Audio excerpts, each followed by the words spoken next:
जो प्रेजेंटेशन यहां दिया गया उससे भी कई अहम पहलू हमारे सामने आए हैं। दुनिया के अधिकांश कोरोना प्रभावित देश ऐसे हैं जिन्हें कोरोना की कई वेव्स का सामना करना पड़ा है।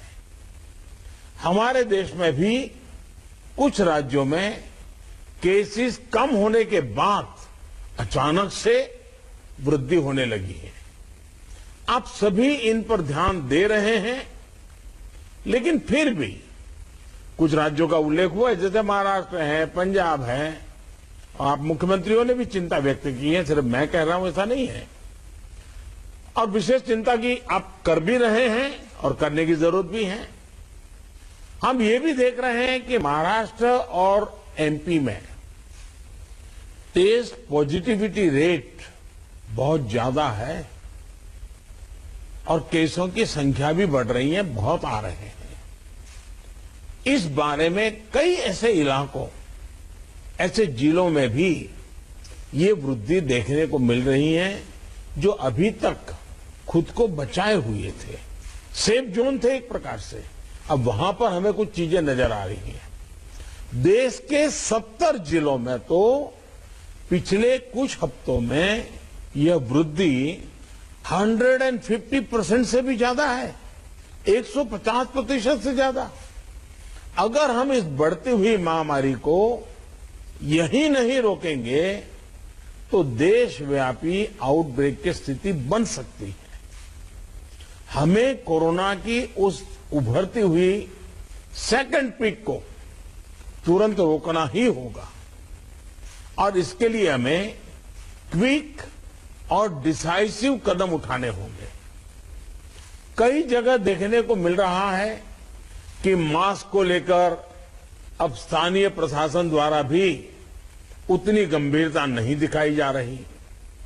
मेरा आग्रह है कि स्थानीय स्तर पर गवर्नेंस को लेकर जो भी दिक्कत है उनकी पड़ताल, उनकी समीक्षा की जानी और उन दिक्कतों को सुलझाया जाना, ये मैं समझता हूं वर्तमान में बहुत आवश्यक है। ये मंथन का विषय है कि आखिर कुछ क्षेत्रों में ही टेस्टिंग कम क्यों हो रही है, क्यों ऐसे ही क्षेत्रों में टीकाकरण भी कम हो रहा है। मैं समझता हूं कि ये गुड गवर्नेंस की परीक्षा का भी समय है। कोरोना की लड़ाई में हम आज जहां तक पहुंचे हैं उसमें और उससे जो आत्मविश्वास आया है, ये आत्मविश्वास, हमारा कॉन्फिडेंस ओवर कॉन्फिडेंस भी नहीं हो जाना चाहिए। हमारी ये सफलता लापरवाही में भी नहीं बदलनी चाहिए।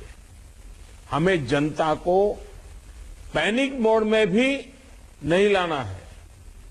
एक भय का साम्राज्य फैल जाए, ये भी स्थिति नहीं लानी है।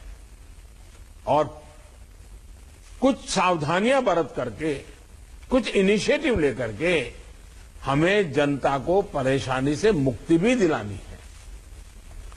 अपने प्रयासों में हमें अपने पुराने अनुभवों को शामिल करके रणनीति बनानी होगी। हर राज्य के अपने अपने प्रयोग हैं, अच्छे प्रयोग हैं, अच्छे इनिशिएटिव हैं।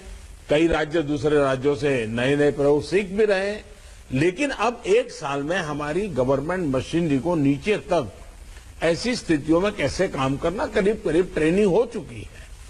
अब हमें प्रोएक्टिव होना जरूरी है।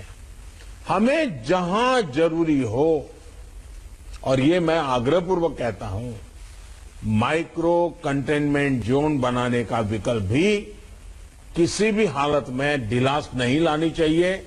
इस पर बड़े आग्रह से काम करना चाहिए। जिलों में काम कर रही पैंडेमिक जो रिस्पांस टीम्स को कंटेनमेंट और सर्वेलेंस एसओपीस, इसकी रीओरिएंटेशन की आवश्यकता हो, वो भी किया जाना चाहिए। फिर से एक बार 4 घंटे 6 घंटे के लिए बैठ करके चर्चा हो, हर लेवल पे चर्चा हो, सेंसिटाइज भी करेंगे, पुरानी चीजें याद भी करा देंगे और गति भी ला सकते हैं। और इसके साथ ही टेस्ट, ट्रैक और ट्रीट, इसको लेकर भी हमें उतनी ही गंभीरता की जरूरत है जैसे कि हम पिछले 1 साल से करते आ रहे हैं। हर संक्रमित व्यक्ति के कॉन्टैक्ट को कम से कम समय में ट्रैक करना और आरटी-पीसीआर टेस्ट रेट 70% से ऊपर रखना बहुत अहम है। हम ये भी देख रहे हैं कि कई राज्यों में रैपिड एंटीजन टेस्टिंग पर ही ज्यादा बल दिया जा रहा है और उसी भरोसे गाड़ी चल रही है। जैसे केरल है, उड़ीसा है, छत्तीसगढ़ है, यूपी है। मुझे लगता है कि इसमें बहुत तेजी से बदल की जरूरत है। इन सभी राज्यों में, मैं तो चाहता हूं देश के सभी राज्यों में हमें आरटी-पीसीटी टेस्ट और बढ़ाने पर जोर देना होगा। एक बात जो बहुत ध्यान देने वाली है वो ये कि इस बार हमारे टियर 2 और टियर 3 शहर जो शुरू में प्रभावित नहीं हुए थे, उनके आसपास के क्षेत्र प्रभावित ज्यादा हो रहे हैं। देखिए, इस लड़ाई में हम सफलतापूर्वक बच पाए हैं, उसका एक कारण था कि हम गांवों को इससे मुक्त रख पाए थे। लेकिन टियर 2, टियर 3 सिटी पहुंचा तो इसको गांव में जाने से देर नहीं लगेगी और गांवों को संभालना हमारी व्यवस्थाएं बहुत कम पड़ जाएगी। और इसलिए हमें छोटे शहरों में टेस्टिंग को बढ़ाना होगा। हमें छोटे शहरों में रेफरल सिस्टम और एम्बुलेंस नेटवर्क के ऊपर विशेष ध्यान देना होगा। प्रेजेंटेशन में ये भी बात हमारे सामने रखी गई कि अभी वायरस का स्प्रेड डिस्प्रेस्ड मैनर में हो रहा है। इसकी बहुत बड़ी वजह यह भी है कि अब पूरा देश ट्रैवल के लिए खुल चुका है। विदेशों से आने वाले लोगों की संख्या भी बढ़ी है। इसलिए आज हर एक केस के ट्रैवल की, उसके कॉन्टैक्ट्स के ट्रैवल की सूचना सभी राज्यों को आपस में भी साझा करना जरूरी है। आपस में जानकारी साझा करने के लिए किसी नए मैकेनिज्म की जरूरत लगती है तो उस पर भी विचार होना चाहिए। इसी तरह विदेश से आने वाले यात्रियों और उनके कॉन्टैक्ट्स के सर्वेलेंस के लिए एसओपी के पालन की जिम्मेदारी भी हमारी अब बढ़ गई है। अभी हमारे सामने कोरोना वायरस के न्यूट्रंस को भी पहचाने और उनके प्रभावों का आकलन का भी एक प्रश्न है। आपके राज्यों में आपको वायरस के वेरिएंट का पता चलता रहे, इसके लिए भी जीनोम सैंपल भी टेस्टिंग के लिए भेजा जाना उतना ही अहम है। साथियों, वैक्सीन अभियान को लेकर कई साथियों ने अपनी बात रखी। निश्चित तौर पर इस लड़ाई में वैक्सीन अब 1 साल के बाद हमारे हाथ में एक हथियार आया है। ये प्रभावी हथियार है। देश में वैक्सीनेशन की गति लगातार बढ़ रही है। हम एक दिन में 30 लाख लोगों को वैक्सीन करने के आंकड़े को भी एक बार तो पार कर चुके हैं। लेकिन इसके साथ ही हमें वैक्सीन डोसेज वेस्ट होने की समस्या को बहुत गंभीरता से लेना चाहिए। तेलंगाना और आंध्र प्रदेश में 10% से ज्यादा वैक्सीन वेस्टेज है। यूपी में भी वैक्सीन वेस्टेज करीब करीब वैसा ही है। वैक्सीन क्यों वेस्टेज हो रही है, इसकी भी राज्यों में समीक्षा होनी चाहिए और मैं मानता हूं हर रोज शाम को इसकी मॉनिटरिंग की व्यवस्था रहनी चाहिए और हमारी सिस्टम को प्रोएक्टिव लोगों को कांटेक्ट करके एक साथ इतने लोग मौजूद रहें ताकि वैक्सीन वैक्सीन वेस्टेज न जाए, इसकी व्यवस्था होनी चाहिए। क्योंकि एक प्रकार से जितना परसेंटेज वेस्टेज होता है, हम किसी के अधिकार को बर्बाद कर रहे हैं। हम किसी के अधिकार को बर्बाद करने का हमें हक नहीं है। स्थानीय स्तर पर प्लानिंग और गवर्नेंस की जो भी कमियां हैं, उन्हें तुरंत सुधारा जाना चाहिए। वैक्सीन वेस्टेज जितनी रुकेगी, और मैं तो चाहूंगा राज्यों ने तो जीरो वेस्टेज के टारगेट से काम शुरू करना चाहिए। हमारे यहां वेस्टेज नहीं होने देंगे। एक बार कोशिश करेंगे तो इंप्रूवमेंट जरूर होगा। उतने ही ज्यादा हेल्थ वर्कर्स, फ्रंटलाइन वर्कर्स और दूसरे एलिजिबल लोगों को वैक्सीन की दोनों डोज पहुंचाने के हमारे प्रयास सफल होंगे। मुझे विश्वास है कि हमारे इन सामूहिक प्रयासों और रणनीतियों का अमल जल्दी हमें दिखाई देगा और उसका परिणाम भी नजर आएगा। अंत में मैं कुछ बिंदु फिर एक बार दोहराना चाहता हूं ताकि हम सभी इन विषयों पर ध्यान देते हुए आगे बढ़े। एक मंत्र जो हमें लगातार हम सबको कहना होगा, दवाई भी और कड़ाई भी। देखिए, दवाई मतलब बीमारी चली गई ऐसा नहीं। मान लीजिए किसी को जुकाम हुआ है, उसने दवाई ले ली, सब ली, लेकिन इसका मतलब ये नहीं है कि उसको ठंडी जगह पे बिना सुरक्षा के ऊनी कपड़े वगैरह पहने बिना वो चला जाए, बारिश में कहीं भीगने के लिए चला जाए। भाई ठीक है, तुमने दवाई ली है, लेकिन तुम्हें बाकी संभालना तो पड़ेगा ही पड़ेगा। ये हर हेल्थ का नियम है जी। ये कोई इस बीमारी के लिए नहीं है, ये हर बीमारी के लिए है जी।